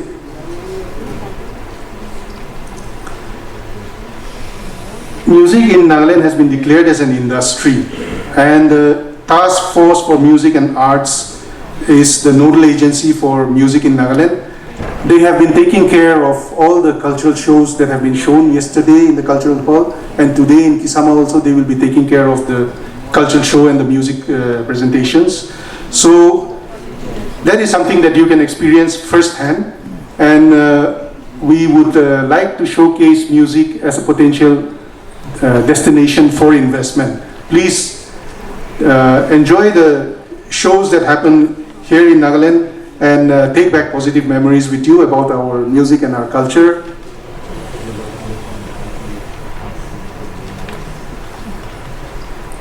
So in the end, it's why Nagaland and why not Nagaland? Nagaland is biologically and culturally diverse. Our agro and textile products reflect this uniqueness. By investing in sectors such as agriculture, tourism, healthcare, education, infrastructure, and sports, Nagaland can become a hub for economic activity and growth, not just for the state, but for the entire Northeast region. We sit on the trilateral highway, and we are also the gateway to Southeast Asia. We have 5 border trade centers identified in Nagaland, and we hope to activate these border trade centers. 3 of them are already activated, but because of certain issues in Myanmar, we are unable to progress much, but potential is there, and we hope to use this advantage that we have to our mutual benefit. Thank you so much. I hope you enjoy your stay in Nagaland. Thank you for coming. Thank you.